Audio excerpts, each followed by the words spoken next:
Welcome to a new vlog. Today it's soldering iron review time and we're going to be taking a look at the FNIRSI HS-01 soldering iron.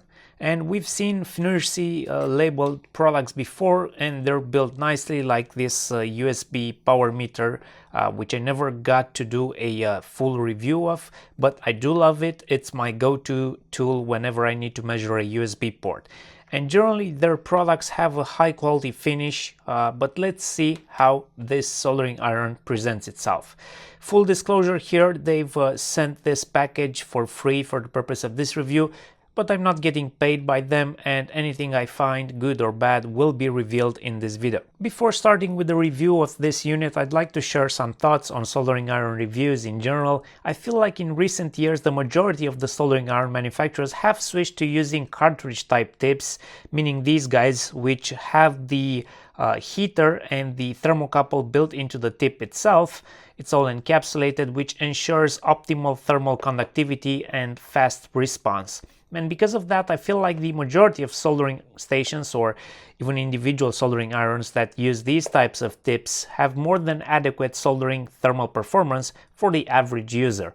And I think it's not as useful these days to review thermal performance in depth and not as important because the majority of soldering irons will do pretty good. Does it matter if it reaches 300 degrees in 15 seconds or in 17 seconds? Not for 99% of the users, not for me. What's more important in my opinion is the usability and maybe accuracy, so maybe I'll lightly touch that area, but I will not be focusing too much on those aspects moving forward. I would also like to hear your thoughts on this in the comments below. Let me know if you agree or disagree with me. So I received this combo of the soldering iron plus 5 spare tips, a 65 watts GAN USB-C charger, a very nice, soft, flexible, presumably silicon insulated USB Type-C cable, and one of these short USB Type-C to DC jack adapter cables, and one of these tiny compact holders for the soldering iron. By the way, you can get this soldering iron either as light blue or black. I went for the black option because I just think it looks nicer this way. The USB power adapter looks very nice. It has quite some weight to it, and here is a closer look at the specs. It can output up to 20 volts 3.25 amps on the Type-C port through power delivery negotiation. On the USB Type-A it can do up to 20 volts 1.5 amps 30 watts, but then it explains that if you use both USB-C and Type-A it can only deliver up to 45 watts on the Type-C and only 5 volts and 2.4 amps 12 volts on the Type-A port, which brings the total for both ports up to 57 watts. Yeah, it gets complicated when you have multiple ports with multiple protocols, but luckily we don't need to care about that with the soldering iron because it's only going to be using the Type-C port. So yeah, as long as you don't utilize the Type-A port, you're getting the full 65 watts. The soldering iron tips look very similar to the T12 or T15 Hakko tips, but are actually much shorter with the same electrical connections at the end.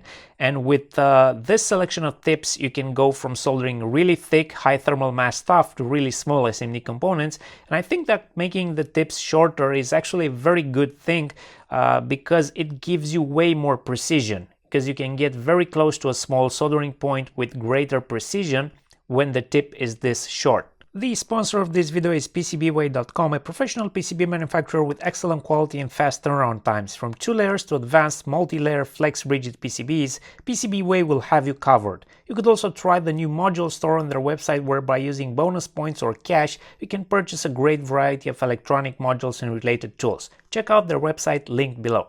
Inside the box of the soldering iron we also get a user manual which has English among other languages, and we noticed this power table, which is pretty nice of them to include. The soldering iron takes 9 to 20 volts up to 65 watts, with the best performance obviously being at 20 volts where you get the quickest heating time. To install the tip you have to unscrew this holder. You insert the tip until it makes a click, then secure it in place by screwing in the locking piece. Oh, and look how nice this is. They've also included this aluminum cover that goes over the soldering iron. This is so cool that they've decided to include this with the soldering iron.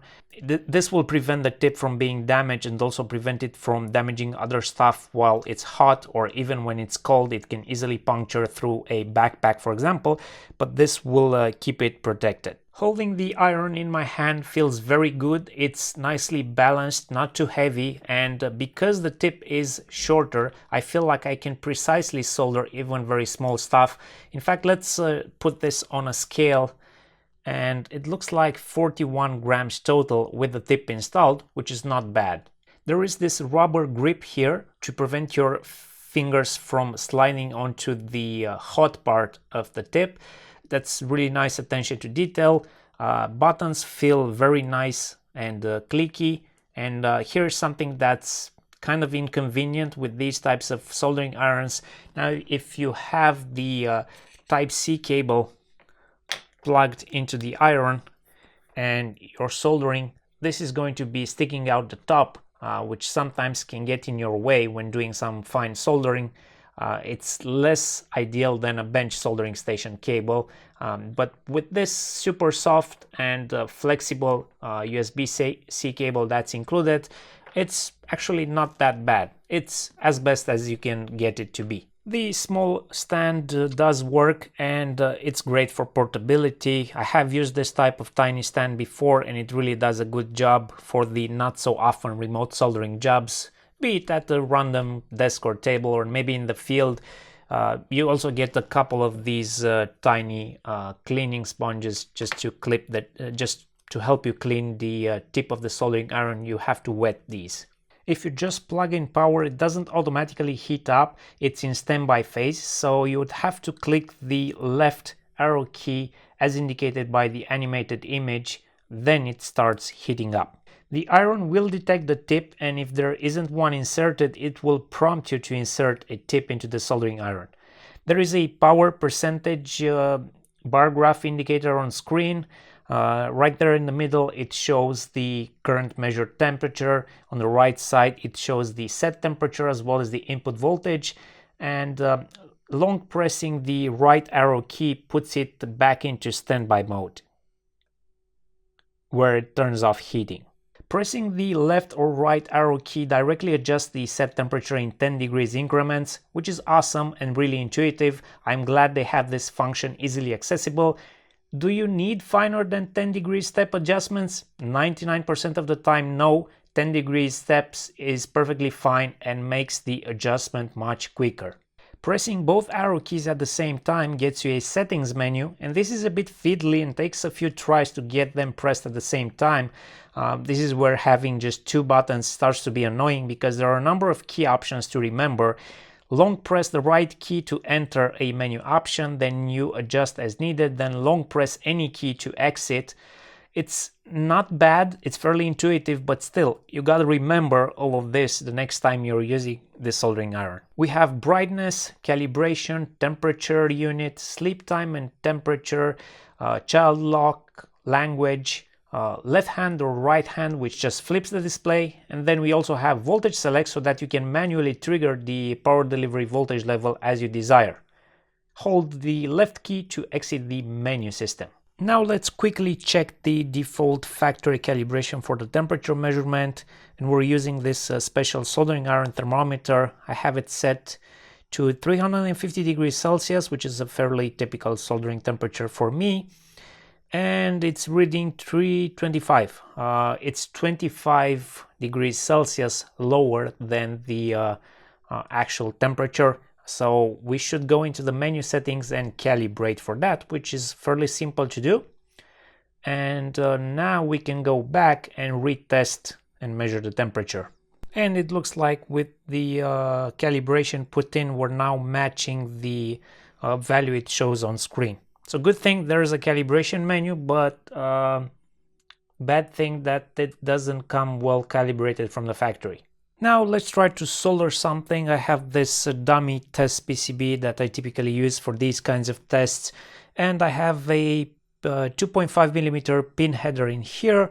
Let's try to solder this. I'm using 6040 leaded solder here, and I have the iron set to 350 degrees Celsius, which is more than what's actually needed for this kind of solder, but that's my typical working temperature. And it does this pin header without any sweat. I can even do 2 pins at a time, and this is with no added flux. If I would add flux, I could even do some drag soldering, where you just drag the soldering iron from one end to the other and you solder all of the pins in one go. I'm pretty happy with how it does this. Like I mentioned in the beginning of the video, there's plenty of power and thermal mass in this soldering iron. Now let's also try to melt some solder on these fairly large pads. Again, I'm using the small knife tip, which is kind of my favorite soldering iron tip. And as we can see, it melts right away. There's plenty of power here. You don't have to wait. You can just solder on one of these big copper planes without any issues. The advantage of one of these soldering irons is that it can run from a power bank. So if you have, for example, a power delivery capable power bank that can deliver, I don't know, at least 12 volts, you can hook it up to the soldering iron and you can take your soldering pretty much anywhere, which is probably the main reason to get one of these. Plus the fact that this one is much nicer than any of the previous models that I've owned. If you're on a limited budget, this can also serve as your first soldering iron, and you can later move on to a soldering station as your needs change. In my case, I do 99% of my soldering at the workbench, where I'm using a JBC soldering station, and I would not switch that for a portable soldering iron just because I always have it plugged in. I can quickly reach for that when I sit at the workbench, but whenever I need to solder in another place, even a few meters away from my workbench, up to a traveling situation, I always pack a portable soldering iron to save the day, and from now on I will be packing this FNIRSI one because I like it better than the previous ones I owned. The only thing missing here is a carry case, but I got you covered. This is a general purpose EVA carry case that you can get from AliExpress, and I will link this in the description below so you can check it out. I'll be putting this FNIRSI soldering iron inside this carry case together with the soldering iron tips, and I'll keep the power adapter separate because I'll probably run it from a power bank anyway. Most of you probably already own a power bank or a PD capable USB power adapter, and if you just want the minimum package including the soldering iron, one tip and this tiny stand, then you can get it for as low as $28 shipping included, which is actually a very good price for such a capable and good soldering iron. I'm pretty happy with the excellent build quality and functionality from this FNIRSI soldering iron. I can highly recommend getting one if you're in the market for such a portable soldering iron. A link will be provided in the description below. And if you have any questions, don't hesitate to leave your comments below. Let me know if you already got one of these soldering irons and if you're happy with what it offers. As always, make sure to subscribe to the channel for more content ahead. Thank you for joining me, and I'll catch you in the next video.